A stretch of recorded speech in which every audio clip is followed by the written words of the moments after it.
পরে আমাদের ক্লাসটা হলো হাতার উপরে। আজকে আমরা শিখব গড়ি হাতা কীভাবে কাটিং করতে হয়। তো আমরা গড়ি হাতা কাটিং করার জন্য তোমরা এখানে দেখতে পাচ্ছ আমি এখানে একটা চিত্র অঙ্কন করে নিলাম। আর এই চিত্রটা কি অবশ্যই তোমরা বুঝতে পারবে কাপড়ের চিত্র, ঠিক আছে।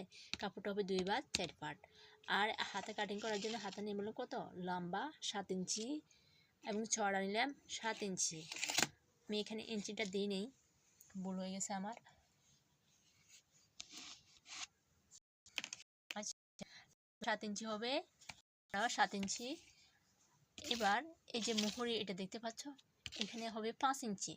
তো আমরা অবশ্যই এখানে কি এই যে আমরা কেউ রাবার ব্যবহার করে, আবার কেউ কি ফিতে ব্যবহার করে। তো আমরা এখানে ফিতে ব্যবহার করবো। আর ফিতের জন্য আমরা এখানে মুহুরিটা কি মুহুরির কোনো কাপড় কাটিং করব না, ঠিক আছে।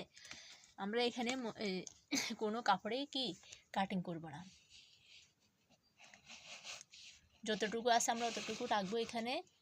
এখানে অতটুকু রাখবো। এগুলো সব কি আমরা কুচি, এখানে সব কুচি হবে, আমরা কুচি দিয়ে দিব। এটা হবে 2 ইঞ্চি কি প্লেট, এটা হবে ফিতে বা প্লেট। আর এখানে কি সম্পূর্ণ কুচি হবে, এই যে এখানে সব কুচি হবে, এটা হবে প্লেট। এখানে দেখতে পাচ্ছ আমি নিলাম কত 1.5 ইঞ্চি। এখানে কাটিংয়ের জন্য আমি 1.5 ইঞ্চি নিলাম।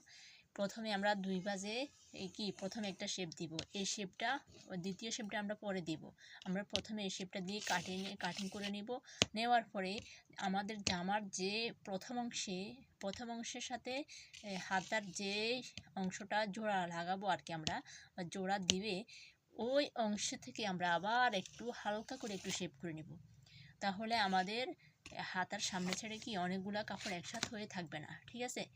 এবং এগুলা কুঁচকে থাকবে না। তারপর